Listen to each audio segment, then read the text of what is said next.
Hey everyone, welcome back to Grow Roots. This is Shannon and welcome to my April 2024 backyard garden tour. Happy spring everyone. It is officially April and we are here in North Texas on the border of zone 8A, 8B. We're kind of on the border there and we are experiencing just the best spring ever. Yesterday's high was I think 85 degrees. It still consistently somewhat gets down into the 40s at night, but not last night's low was 60 and today is supposed to be 78, but it is quite windy today. I have my microphone on and it is working. Hopefully there's not too much wind noise, but if you've seen any of my backyard garden tours before, you know that I back up to a creek. Our house backs up to a creek, and so in the wintertime all of these trees lost their foliage and they have all leafed out, and we have our beautiful view, and it's just amazing. It's so cool to be back here when it's windy to watch the trees kind of sway. Let's get to the garden. So I want to start, say good morning to Chloe, or hello to Chloe. It's morning for me. I don't know what time of day it is for you, but there's Chloe, our backyard garden cat, begging for some love. I wanted to start with this plant first because I'm so happy about it. If you've seen any of my backyard garden tours before, this is my Sweet William double mix that I grew from seed last year. It's a little over a year old at this point, a year and a couple months. And I have many of these dappled throughout the backyard, as well as one in the front yard. And I've been saying for quite some time that I was disappointed in it because the first year, all it did was give me some green leaves. But it hasn't flowered for me. And I didn't know much about the plant when I grew it from seed, but it is a biennial plant, which means that the first year it's going to sleep. It's just going to grow green foliage. Okay, Chloe, there you go. How sweet is that? It's just going to grow green foliage in the first year, and the second year is when you're actually going to see the bloom. It's so beautiful. It's very strong stalks. This plant is about 2 feet tall. The one back there, that is also Sweet William double mix. That is about 3 feet tall. Just absolutely beautiful, and it is a mix. Like here's one type of flower, and I don't know if you can see, but little purple centers in the in the centers of these flowers are coming out. That's so cool. But we also have these that are light pink and dark pink. The bloom actually starts out white, and then as it ages it gets light pink and then a dark pink color, which is so cool. I love this plant. So I am growing more so that those can be green this year and blooming next year, and these might die after they're done blooming. We will see. And this is stone crop. This particular variety is Mr. Goodbud, and I absolutely love it. It has really beautiful pink flowers in the fall time, and then in the winter when it starts coming up, or late winter when it starts growing again, it looks like little roses coming out of the ground. It's just so pretty. Kind of covering it, but I also have a little border plant here. It's dwarf Mexican petunia, or ruellia, I'm sorry, and it's the pink variety, and it is coming back really well. Again, this is going to be more of a late summer, early fall type of bloom, so we won't get to see those bloom quite yet. And over here at the corner is my candy corn Spirea. I've done a feature on this plant because if you are looking for late winter, early spring, and then all the rest of the year interest for your garden, if you're looking to add more of that, then please consider candy corn Spirea. It only grows like 2 to 3 feet by 2 to 3 feet. So anywhere, any little space you have, you can pop it in. And it is a shrub, but it is a flowering shrub. When it comes out in late winter, the new growth that comes out is a bright red color. Like this is a very light red color, I would consider. See that new growth? But it's really super bright red. It almost looks like the flowering, quince that comes out and flowers red. It almost looks like that. but it's the leaves. And then the leaves quickly turn like an orangish color, as you can see here. And then they turn yellow, and then they turn green. So that's the older foliage there that's been growing since late winter. And then, so let's see, this is, I consider this mid-spring for us right now here in North Texas. It's blooming. Look at those purple blooms. So nothing super showy, but they are a pretty pink purplish color, and it's just an absolutely stunning plant. Pretty soon it'll all be this chartreuse green color.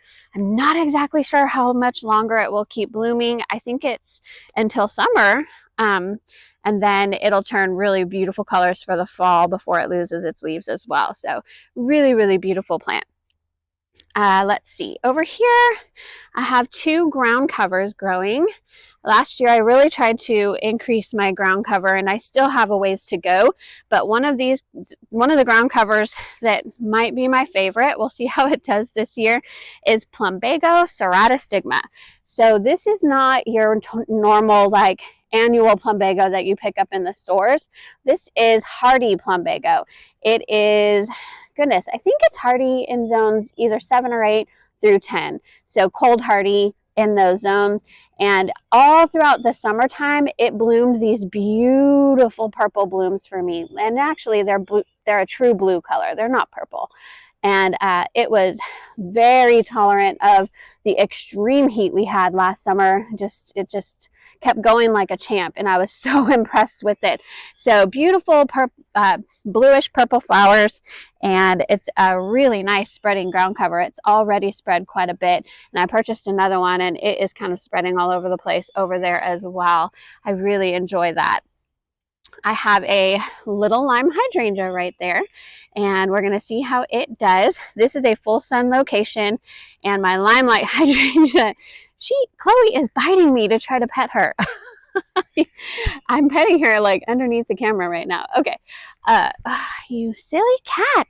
Oh my goodness. Okay. My limelight hydrangea that was in this bed last year died. It partly because moles started tunneling underneath it, so we did have a mole problem last year, and then partly because the heat was just so extreme, and so it did not make it. I'm going to put this little lime here because I got it on clearance last fall and decided to give it one more chance. I have other ones planted in part sun, and you will see them later on in this tour. But here's the one that's in full sun. So kind of an experiment. Let's see how it does. Let's see if I can keep it alive. You see all kinds of, foliage over here. These are my daffodils. They are done. They're done flowering. I'm leaving them up so that they can absorb all of the sun's energy for next year's blooms. Over here is kind of exciting. I wanted to show you because it is white swan echinacea.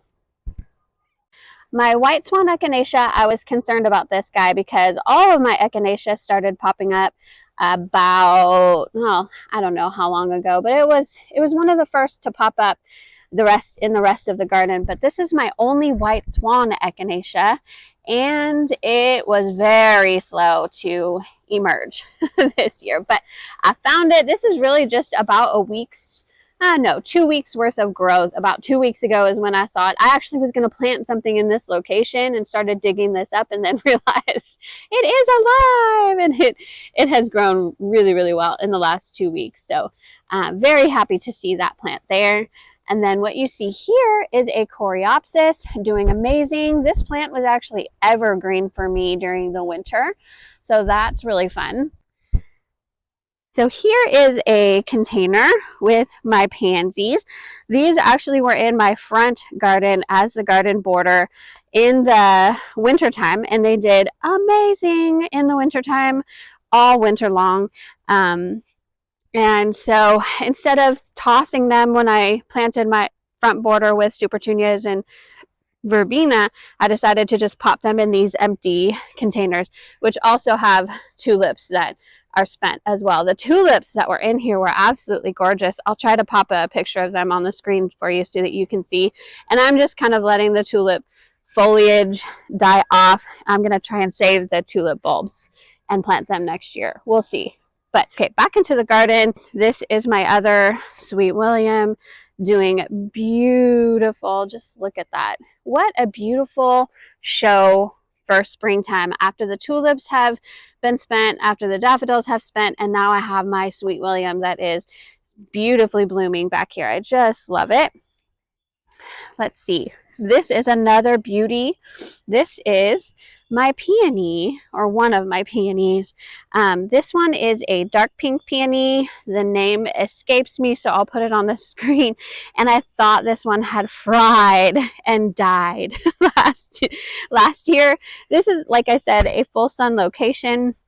And I have since learned that peonies really do need a part sun location here in North Texas. So this guy just really fried last year, and I thought it was gone, but here it is coming back really, really strong actually. And hopefully this dianthus will keep its height, so that will kind of help shade it a little bit.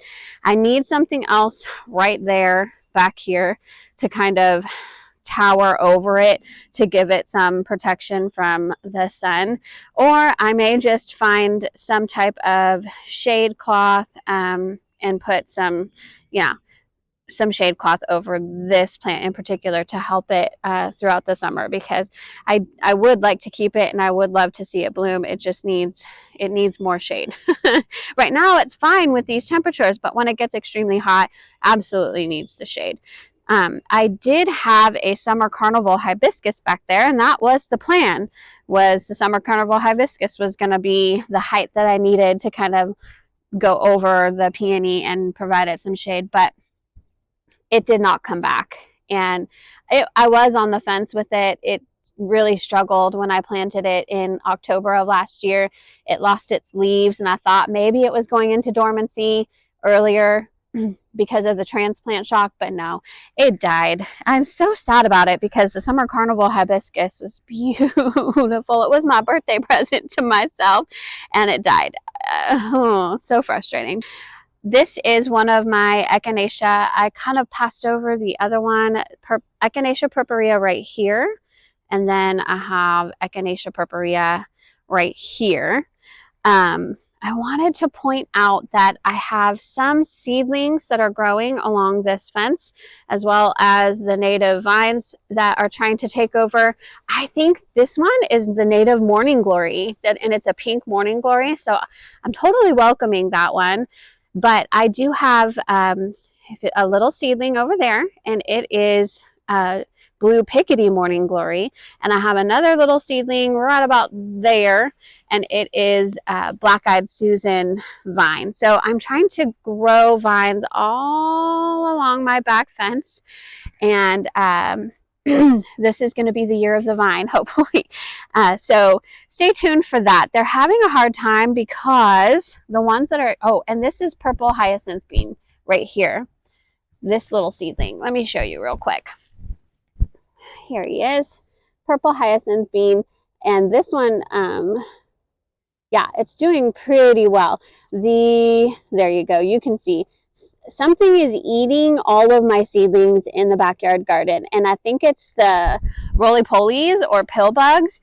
One thing that I did last year, this mulch that you see is shredded leaf mulch. I took all of the leaves, I sucked them up in my little vacuum sucker for leaves, and it shreds them, and I used the shredded leaf mulch as the mulch for, you know, right before winter hit. But what that has done, it's actually, it is a good thing, y'all. I think overall it has created lots of organic matter under there, and the roly-polies love that. They break it down even more. They help to turn that shredded leaf mulch into nutrients that my plants can use, so that's an amazing thing. But they also really love to munch on the seedlings, so it's kind of a they're going to be beneficial for me, but I got to get my seedlings to survive too, so that's a little bit difficult. You can see back here everything is coming alive in the creek area back there and trying to take over. I've been working really hard at trying to keep these guys from coming in. This vine is a really thorny vine. I do not want it. It tries to creep in whenever it can. I think this is the morning glory, but this is a different type of vine. I'm going to be asking my husband to come back here and kind of weed whack all of this so that I don't have to constantly be out here every single day keeping things from invading my garden. But moving on, right here I have a trellis, and I have two clematis, baby clematis from bare root that are trying to grow up here. So one of them is Jasmine and the other one is HF Young. So that one, and then also that one right there. I have a Texas sage growing right here. I think I had a bloom on this already. Yes, let me show you. It's already bloomed just a little bit this year. Here we go. 1 and 2 blooms. That's fun. Yeah, so Texas sage, they have beautiful purple blooms, but it's kind of sporadic through the year, and they're supposed to tell you when it's going to rain, when it blooms. But it's just a fun plant and very hardy for Texas for sure. Coming back here, I have another Sweet William, and this is definitely a more shaded area, so you can see that this plant is not as tall, and I mean, it's still doing fine, but it's also further behind in the blooms and all that kind of stuff. But that's the Sweet William double mix. This is an Echinacea that, it was my first Echinacea to come up, but something is definitely wrong with it. I mean, it is wet back here because my irrigation did just come off. It went off this morning, but something's got a hold of this, and it is not doing well. So I don't know. We'll have to keep an eye on that guy. Right here, I have a Mystic Spires Blue Salvia. It's super, super duper tiny, and see, this is what I'm talking about. Everything that's trying to come up is getting eaten by what I think is roly-polies. That is a seedling of a purple hyacinth bean vine. So that's exciting. Let's see. This I have is Confederate Star Jasmine. I have jasmine planted all throughout this back, but the jasmine vines, they die back in the wintertime, and then, you know, actually this vine did not die back. It's kind of trying to spread its way around the ground for now. That is another Sweet William. Again, more shaded. I'll show you in a second, but it's shaded by a sunshine ligustrum that's right next to me. But still, oh wow, that one's actually different colors. The blooms are all, this is fun. How fun is that? Isn't that a beautiful color? It is different than the other ones for sure. If I can get it. Ooh, it is quite windy and things are blowing around apparently. Okay. I'm going to show you the sunshine ligustrum. Here it is. I've tree formed it, but underneath it I have Burgundy Glow Ajuga that is growing. I have 4 plants and hoping that that spreads just like all over the place. I really want to get more for down here and help it fill in a little bit faster, but it is blooming those beautiful blue blooms. I absolutely love Burgundy Glow Ajuga, especially for springtime, but really all throughout the growing season because of the color of the foliage. It's just so pretty. Okay, let me see if I can back up and show you the sunshine ligustrum. All right, there you go. So there is the sunshine ligustrum. It is, I've pruned everything on the bottom, and so it's just kind of this lollipop shape up on top. Absolutely beautiful shrub. I really, really do love it. And it looks good tree formed. I'm thinking about doing that for the ones that are in my front garden as well. Moving on, this is another Texas sage, not quite as big as the other one.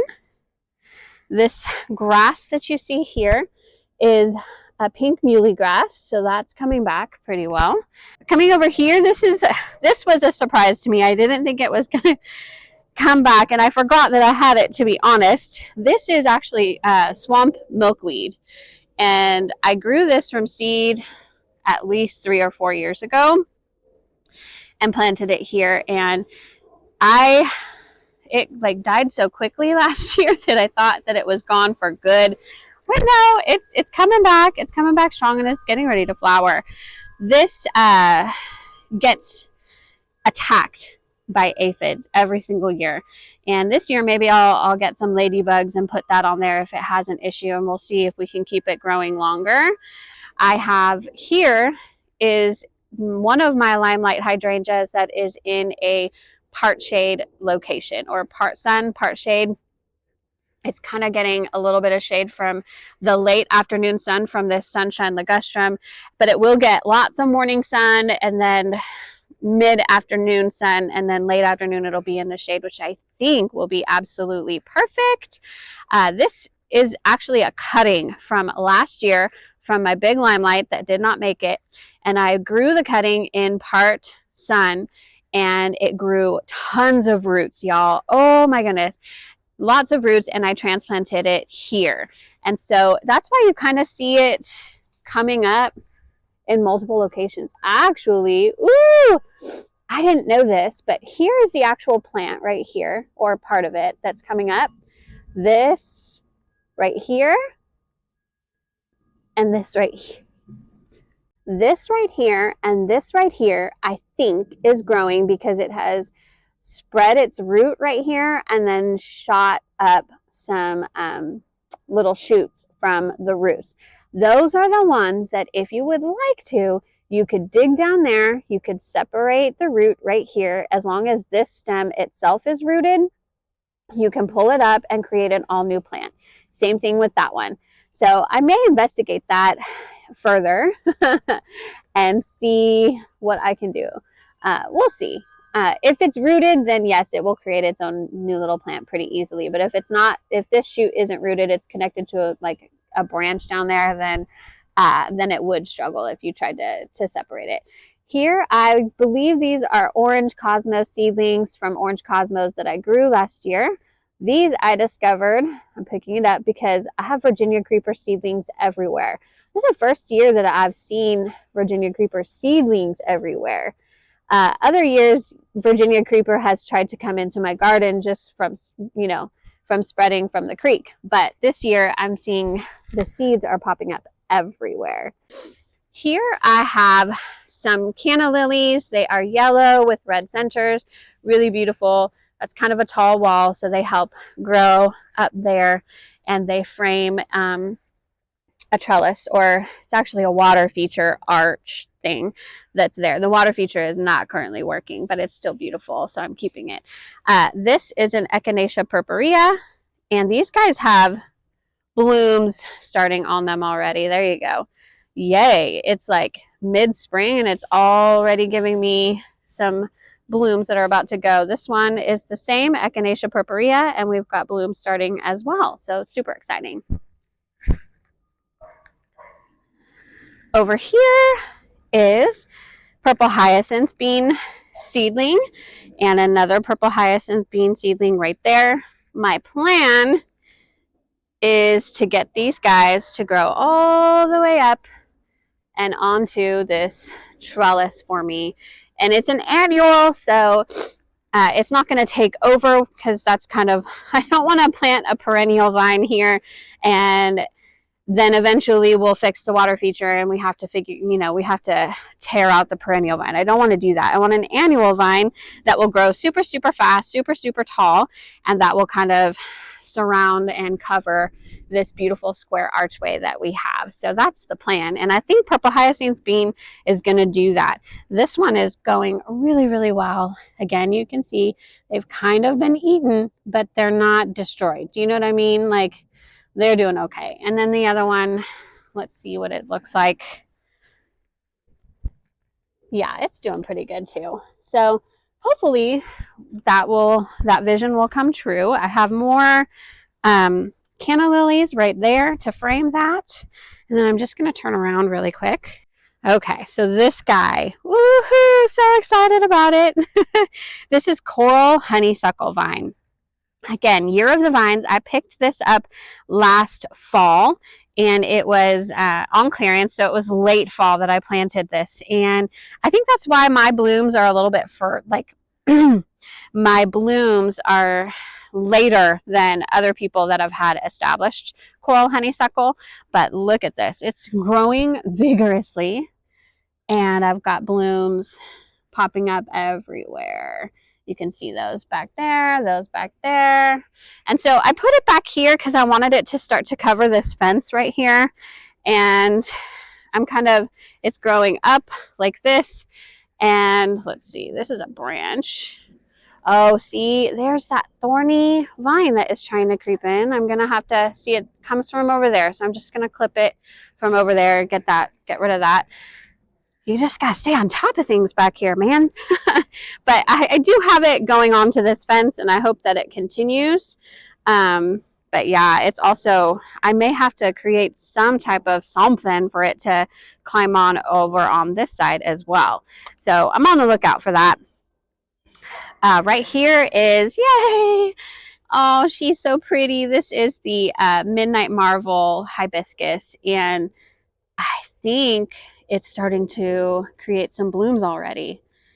Well, maybe that's just the growth, but oh, I just love this one. This is so beautiful. It has bright red blooms, really, really huge blooms, and it's just a fantastic plant. Okay, so I've come back up so that I can show you my containers, but if you have a little bit of reference point, here's where I am. This is what I've already shown you all down here.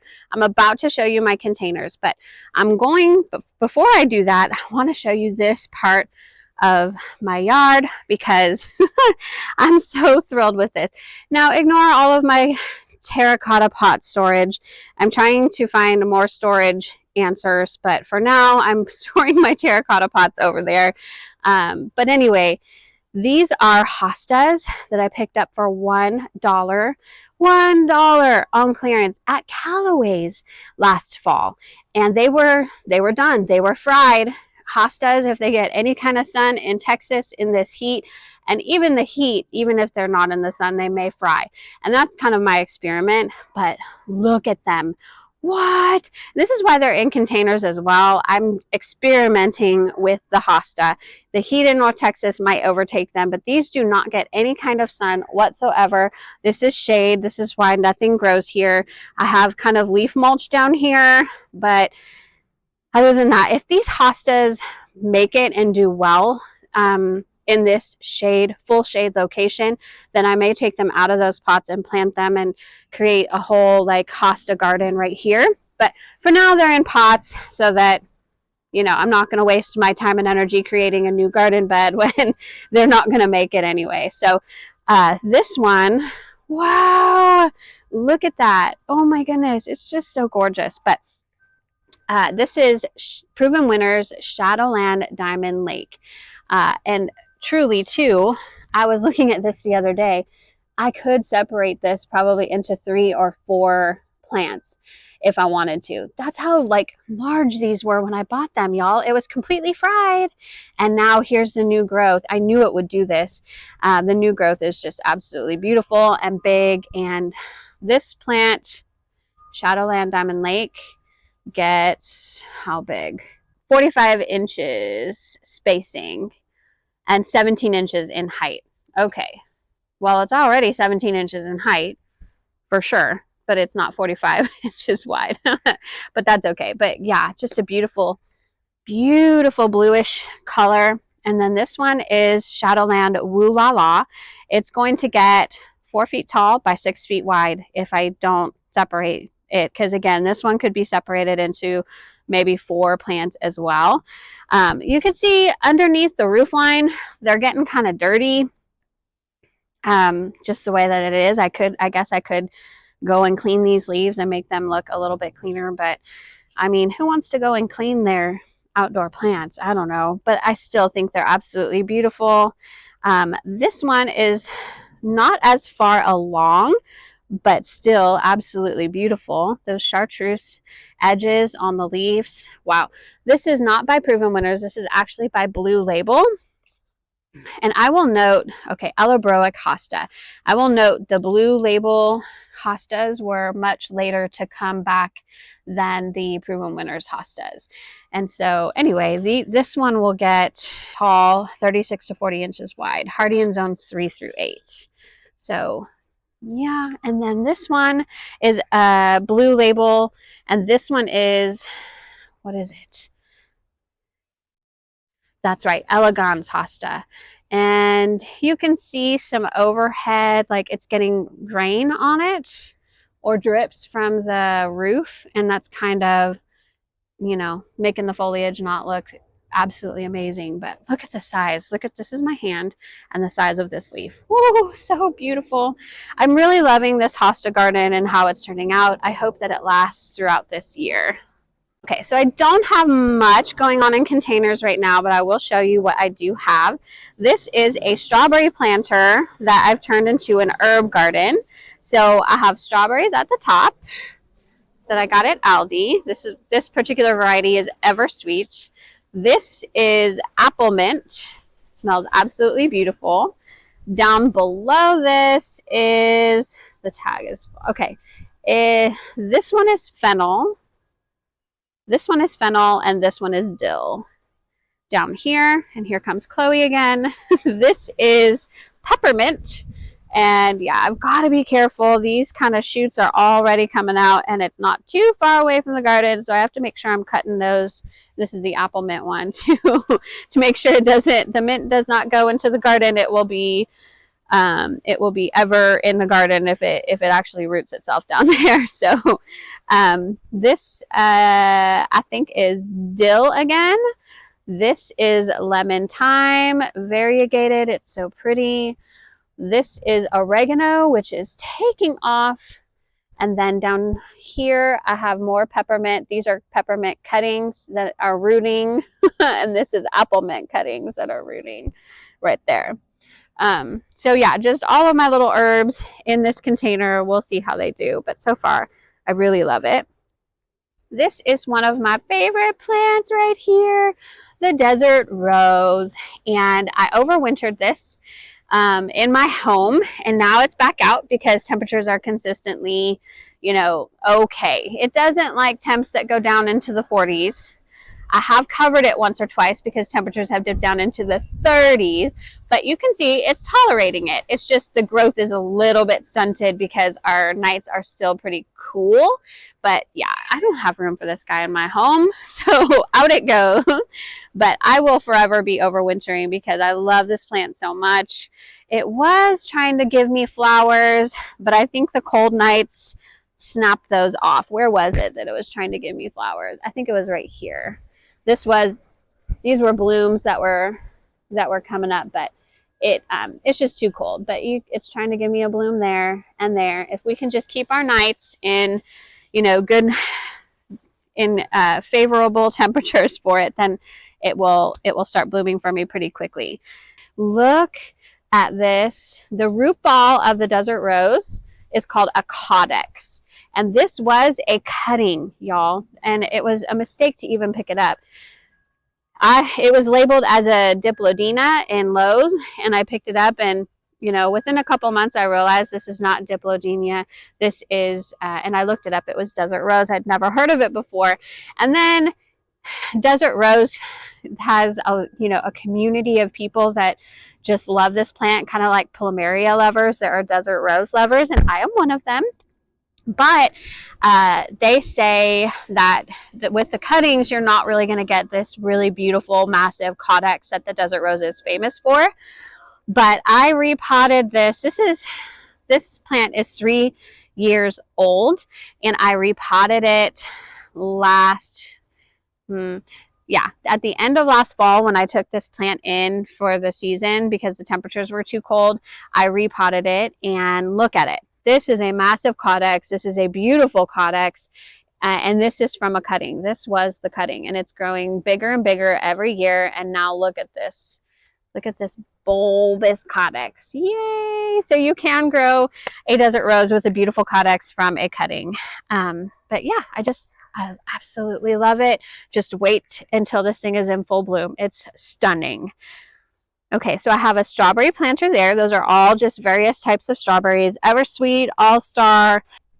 The names, I have two other types in here that are actually overwintered.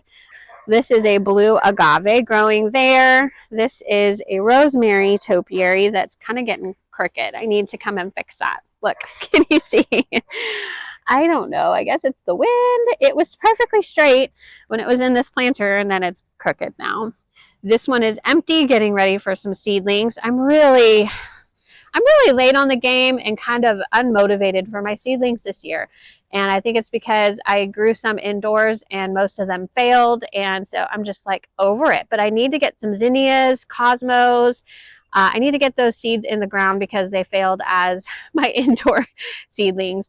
And I'll show them to you. Here we go. Okay. I just wanted to show you one more, and it's a crepe myrtle. This was a seedling from my neighbor. It like seeded itself in my backyard last year. I decided to try to grow it, and I've been successful. So that's a baby crepe myrtle. And then that is the matching planter to my other one that I showed you earlier. And that is my pansies that I'm about to take out. So those are my container plants right here. Let me show you what I have left of my seedlings, which I'm kind of embarrassed about, but I think I know what I did wrong. And you learn from your mistakes and your failures, right? Okay, so these are more vines, and they need, see, they're getting eaten. These two need to be watered. These are black-eyed Susans. That's a black-eyed Susan. Morning Glory, black-eyed Susan.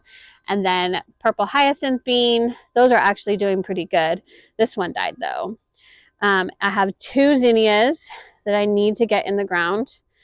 And I have 4 gomphrena. These are the survivors, y'all. they've been through the ringer. An orange coleus, some bunnytail grass is just not doing well, and then some marigolds. A couple things went wrong this year. I'll try to do it quickly, or you can fast forward. Number one, I used 100% coco coir as the growing substrate. I don't think, it's just not it's just, I don't know. There was something with using 100% coco coir that just didn't work. So I'm not going to use that as my seedling substrate any longer. Another thing was that I saw a video that said, you know, a seedling hack that you can take them inside, get them to germinate under, you know, in the inside temps. As soon as they've germinated, put them outside, and it's kind of like a winter sowing type of thing. Let them grow. That didn't work very much. They did not like this at all. So that was another problem. I really didn't keep them indoors long enough. I tried to lessen the hardening off process and put them outside way too soon when it was way too cold, and I lost almost all of my seedlings because of it. Oh, I forgot to show you, this is my dianthus too, and again, they're just not looking amazing. It just is what it is. And I forgot to show you 2 desert rose seedlings. Actually, look at that. This guy's struggling, but I don't know if you can see, it does have a pretty thick little stem, and then this guy, they're just not growing at a rapid pace. But the other thing is, potentially I was keeping these too wet. These types of seed trays, they're amazing, don't get me wrong. I love these seed trays. You lift them up, see, that one needs water. You pour water down in here, and then they have holes at the bottom that will suck up all of the moisture. But I was just making sure that they were consistently moist, and putting water at the bottom is keeping them too wet, I think. I don't know. So I've been frustrated. It was a learning process. I did it differently this year than ever before, and it did not work. So there you go. It's just, it is what it is. But anyway, I still need to get zinnias planted, cosmos. I have beautiful pink cosmos seeds to just direct sow now that the temperatures are warm, and it's not too late for me to do that. I just need to get going with that process really soon. So here we go. Over here I have a little bit more to show you. First, I'll just go with, this is one of my limelight hydrangeas from last year, doing absolutely amazing. This is where I grew my cuttings. Actually, this is where I grew my limelight cuttings last year, and it produced that, and it produced the other one that I showed you in the part shade location over there. Really, really easy, and this was a great location because it was part shade. Now what I've done here is I've put my little lime cuttings from pruning it in late winter. I just stuck the cuttings, well, no, I let them harden off or just stay outside for a couple weeks, and then I stuck them in soil. If you can see, here's one, and you see this one, it's growing leaves. It doesn't mean that it's going to be 100% successful, but it is a great sign when you see that the cutting is growing leaves because it's still alive. The others are not growing leaves yet. We'll just see. And, you know, the success rate is not going to be 100%, but these 2 out of 6 are successful so far. Now, don't uproot them, just let them be. That's what I learned, because if you let them be in here and just make sure that this soil stays moist, then it will grow root systems, and yeah, you'll have little baby plants. So really, really fun. What I did want to show you right there, look at those beautiful blooms. That is my Tangerine Beauty Crossvine. I'm going to back up a little bit, and I'm also going to pop a video on the screen of when this was absolutely in full bloom just a couple weeks ago. But all 4 of these trellises have Tangerine Beauty Crossvine planted at the base. They're about 10 feet tall, these trellises are. And at one point, a few weeks ago, this was covered in those tangerine coral blooms. It was so beautiful. It was exactly what my vision was for those trellises. I was so happy, and I'm still completely happy with this plant. It will keep blooming for me sporadically throughout the season, just a couple weeks ago. But all 4 of these trellises have Tangerine Beauty Crossvine planted at the base. They're about 10 feet tall, these trellises. But I won't get that huge show of blooms like I did before. But it's just absolutely beautiful. I love this vine for spring for sure, for the rest of the year too. It is evergreen. Let me show you the color of what it was in winter.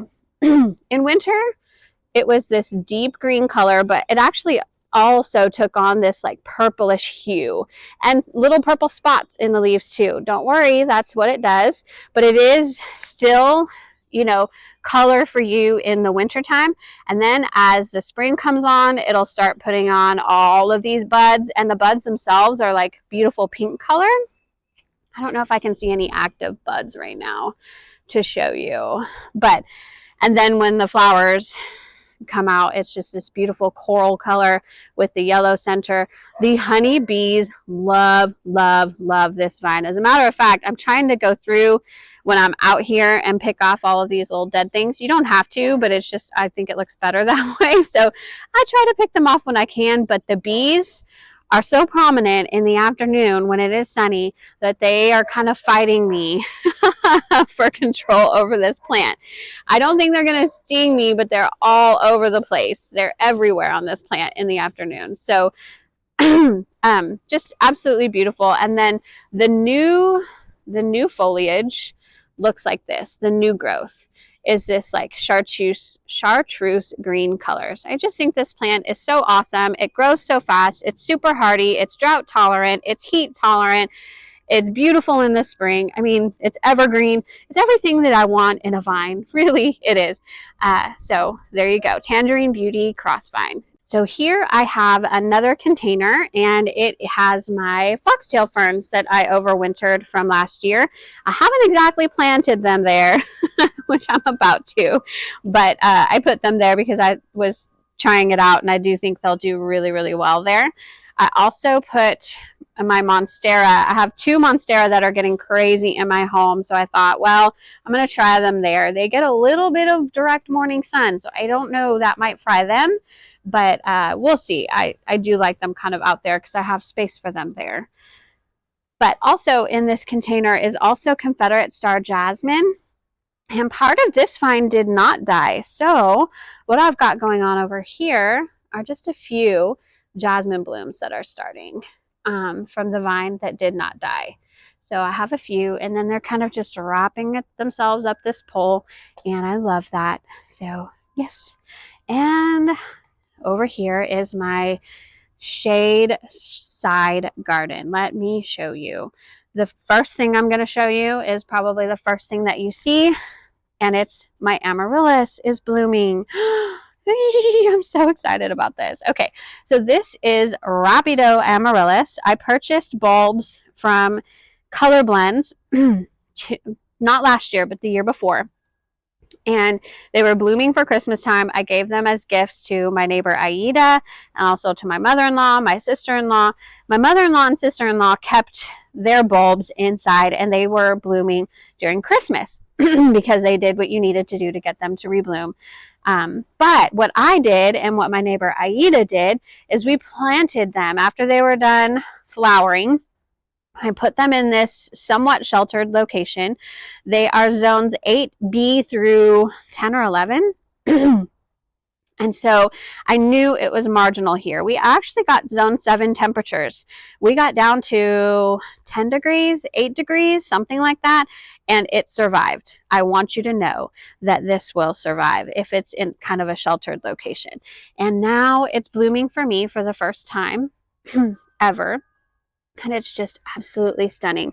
What I love about that Rapido Amaryllis is that you get multiple bloom heads. So there's 4 blooms on this head, and then there's 2 more that, oh, 5, I'm sorry. There's 5 blooms and then 2 more coming. So 7 on this one stalk. And then I've got another stalk here and another stalk there. This one's already opening up.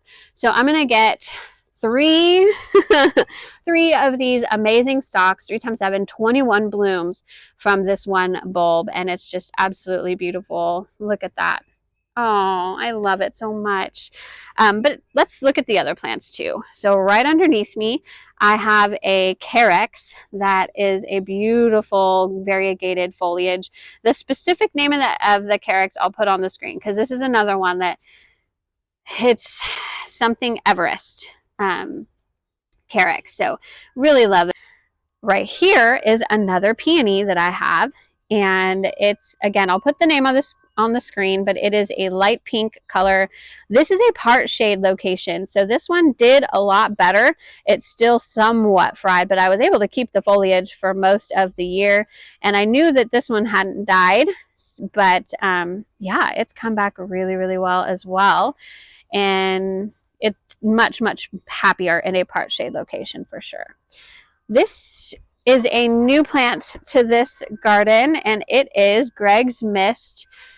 I'm sorry. It is, yes, Greg's mistflower. Sorry. And it's already starting to bloom. Look at that pretty color.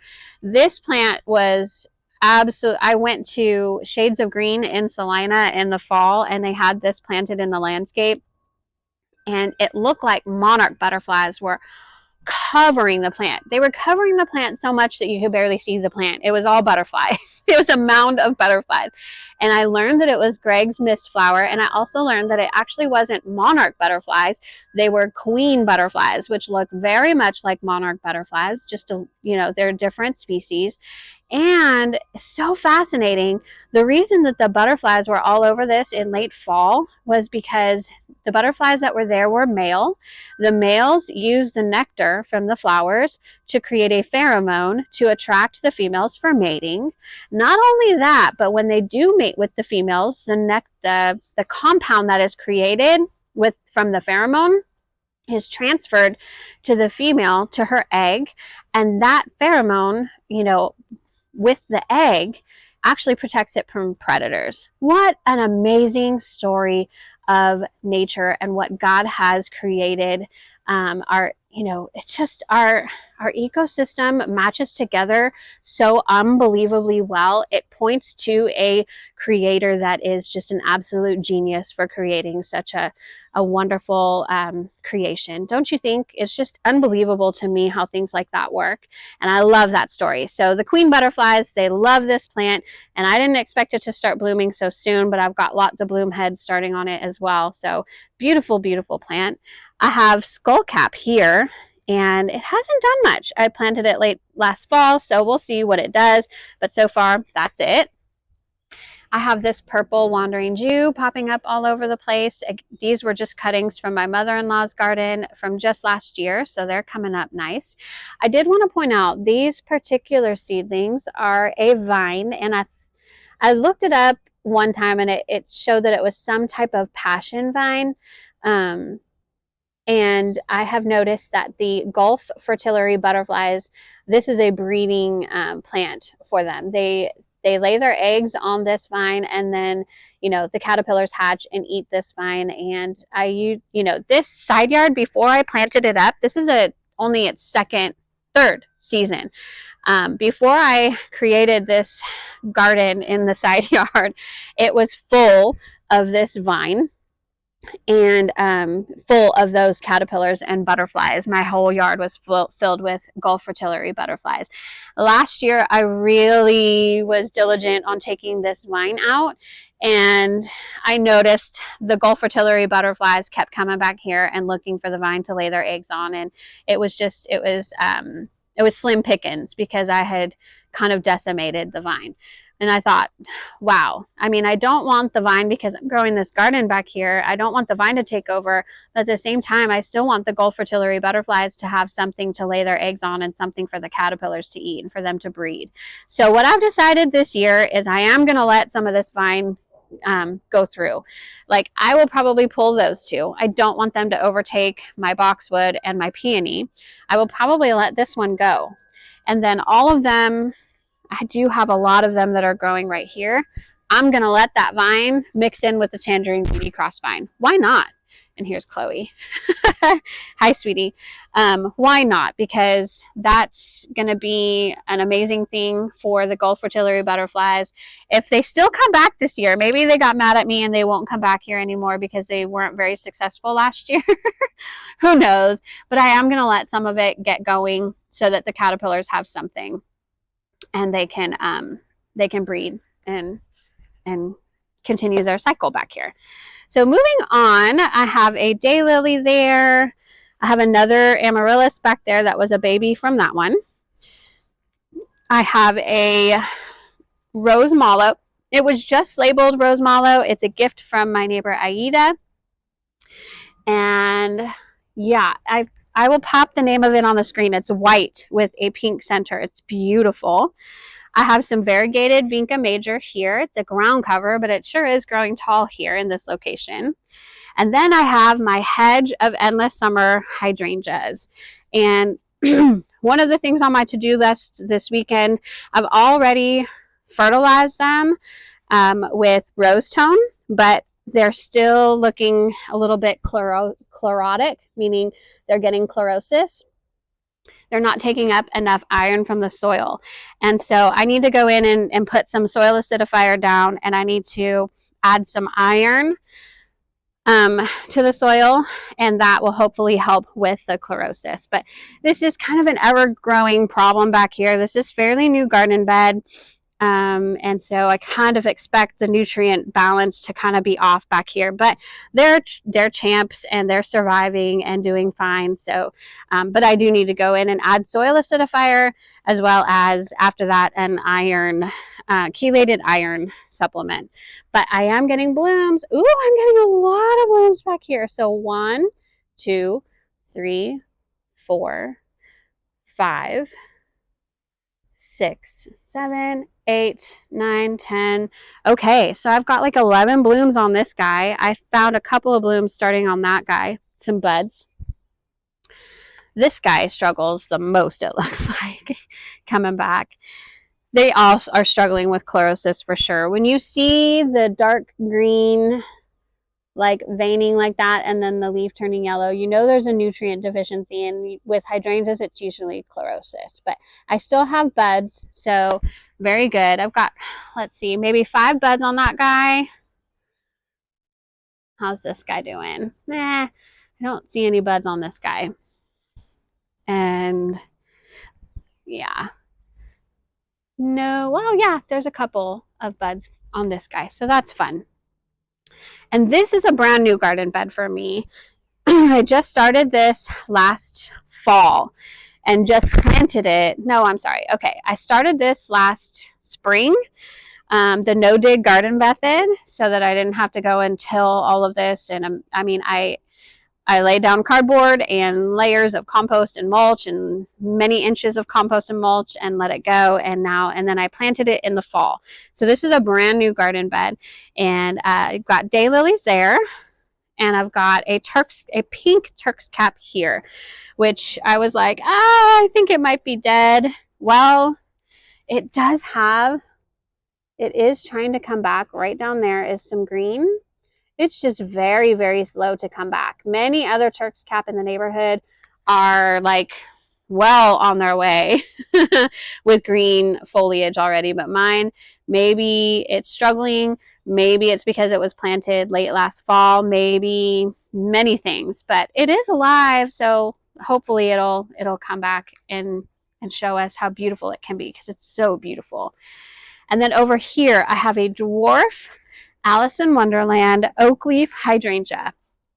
Oh my goodness, what a gorgeous plant, and how beautiful does it look already.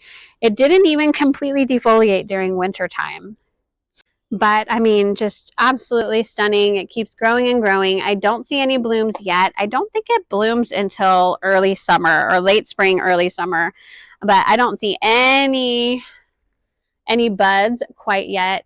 And yeah, this looks like a grasshopper is eating some of it. So we will see. I have major, and you know what? I may spray it with a fungicide, because I do have some leaf spotting happening back here. Of course. Right here I have an abelia, and it was a transplant from my neighbor's garden. She gave it to me, didn't want it. It's kaleidoscope abelia, which is amazing, but I think I'm going to prune this guy back really hard. I don't like the spindly nature of it. I want it to be more, I don't know, more compact and not, I don't know. Anyway, I'm going to be pruning that. And then I had Mexican petunia planted right there, but it did not make it. It did not come back. And everybody else's Mexican petunia has come back by now. Mine did not. So I don't think it made it. And yeah, the base is covered in roly-polies, I'm seeing. So guess what? That told me that it is definitely dead. Look, can you see that? All of the roly-polies down here. So roly-polies eat dead, decaying. No, they don't, because they eat my seedlings too. But anyway, they are munching on the base of that plant. So I don't know, but that is my side yard. And yeah, so here's Chloe. She's walking back with us. This is just the very beginning of the season, and I am so excited about what this season has to offer, what this garden is going to look like. It really is just becoming everything that I've wanted it to be, but of course it's always a work in progress, as all of us know in the gardening community. But I thank you for watching. I hope that you'll hit that subscribe button. It is free, and this way you will be notified of all of the future garden tours that I give you, as well as, you know, all of the future videos that I plan on showing you all throughout this growing season. I hope that you have a fantastic day. I hope you're able to get in your garden and enjoy this beautiful spring weather wherever you are. And thank you so much, everyone. Bye-bye.